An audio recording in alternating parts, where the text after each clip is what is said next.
We have loved our visits with Joe Maddon when he managed the Rays and the Cubs, so let's see if anything has changed now that he's managing the Angels. We welcome back Joe Maddon, and we asked this to start. After 5 years in Chicago, can you describe what it feels like to start fresh?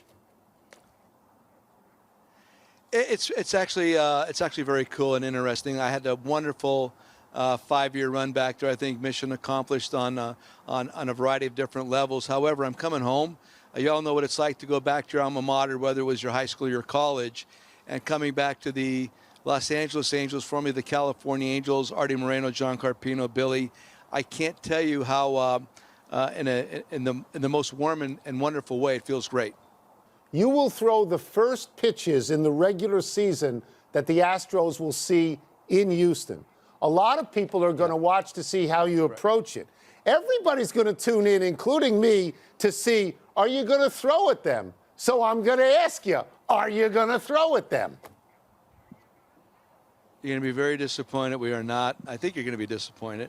I'm going to have a meeting. I haven't had it yet with the guys, especially with the pitchers, but the entire group to discuss the situation.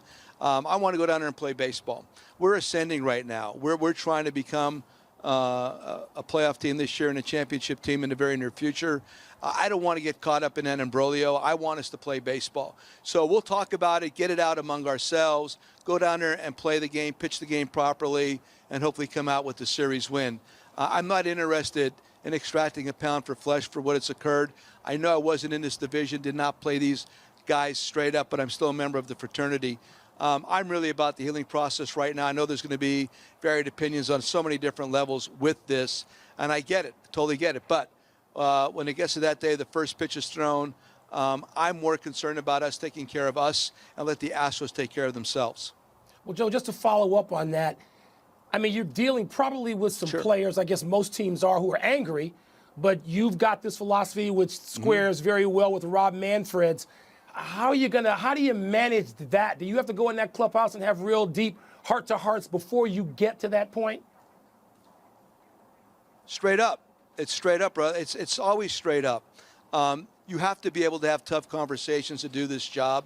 You can't run away from that. Now, I'm going to probably get disagreed with, and I'm going to listen to the whole thing, and then hopefully we're going to come to a conclusion that I think satisfies us and baseball in general, and become part of the healing process, hopefully. I am really wide open to my players saying whatever they want, whenever they want. I'm a big believer in that. I do not try to influence conversations, but I'll sit down and attempt to come to some conclusions. How are we going to react right here? Like you said, everybody's going to be watching. I want to have people watch us play the game properly with the right intent. We are ascending. We need a level playing field. Get the cheating stuff out of it. Permit us to be good more quickly, and that's what I'm most satisfied about. We had a meeting the managers did with the commissioner a couple days ago, and we talked about all this stuff, and he took our comments from every one of us that wanted to say something. I am eager to help promote the healing process and have our game regain the threshold, the mantle that it's supposed to be on. All right, so let me get to the notion of your team ascending and the philosophical underpinning of how a team ascends. If you looked at the Astros and the scandals, a lot of that was about analytics and technology driving what they wanted to do. You have said, I hope I quote you accurately, about analytics and technology, that they are responsible for subtracting the passion from what we do, not only in sports, but in our regular lives. Amen. Is it realistic to think that analytics, you know, that will diminish in baseball, or have we missed that stop on the train?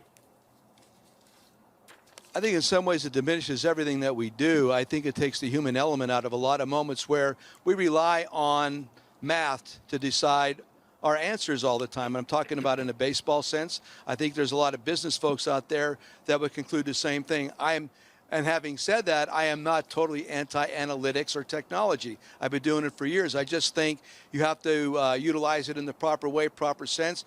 For instance, I think analytics are a great acquisitional tool.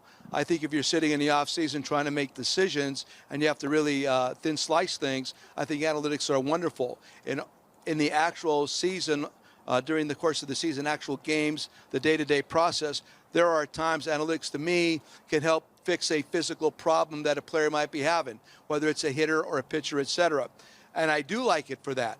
But I want real coaches coaching this and not presenters bringing stuff to us and then anticipating that the result's going to occur. So I think there's a way to differentiate.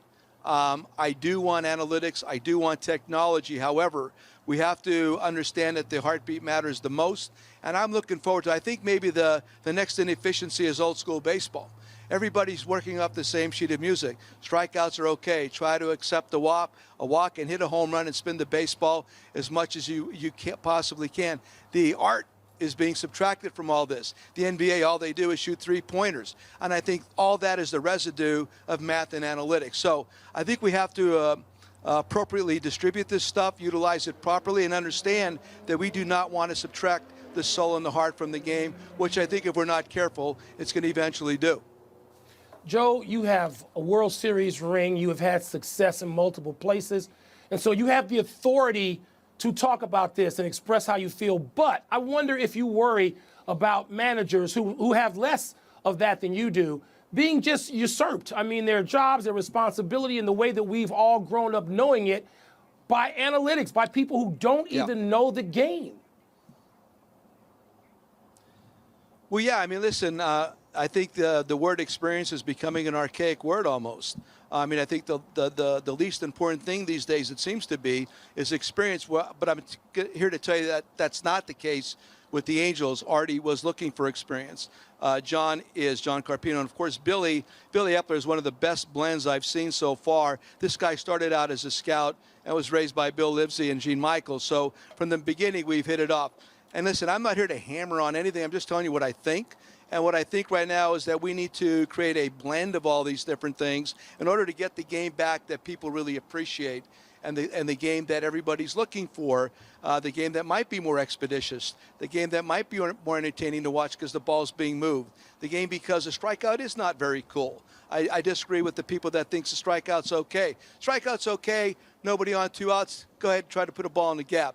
Runner on first base, 2 outs. Strikeout's okay because you're trying to score him. Runner on third base, less than 2 outs, I don't dig it. Runner on second base, nobody out, I hate it. So there's different buckets, and everybody try to put all this baseball strategy into big buckets. And I think there's way more nuance involved in our game, and I'm going to try to extrapolate that with our group this year. We'll get you out of here on this, and I'm just going to say before you even answer this question, what a pleasure it is to listen to you. It really is a pleasure to listen to you. Baseball. You know, but let me get to this. Mike Trout, he's the best player in baseball. You got him. When you were with the Cubs, you said he should be the baseball logo. So what advice can you give him? No, see, that's the thing. Guys like him are looking for little nuggets all the time. See, that's the misconception. I think a lot of times when you coach somebody like Mike, you tend to refrain maybe from saying something that you normally would say to somebody else, and that's a big mistake. Guys like him are always looking to even get better. So I've already had some wonderful conversations with him. I introduced him and the group to a drill that I've been doing for years, and he kind of dug on it real quickly. So you should never be concerned about something like that. I mean, I've been sort of accomplished in what I do, but I got Tony La Russa here right now. Tony's with us on a daily basis. The nuggets that are dropping from his mouth on a daily basis are outstanding, and I'm learning from Tony right now. So the moment you think you're done learning, just hang it up, go to that retirement home, sit on the beach somewhere, whatever. But this game always presents daily something that's commonsensical that you've not even thought about to this point. Tremendous. Thank you so much. Awesome. Really, best of luck. Much appreciated. Okay, boys. Michael, stop on out here. Check out the facility. I am. See you, Tony. Absolutely. Thank you. He'll be here tomorrow evening, I'm sure. Let's take one last break. Still to come, will Patrick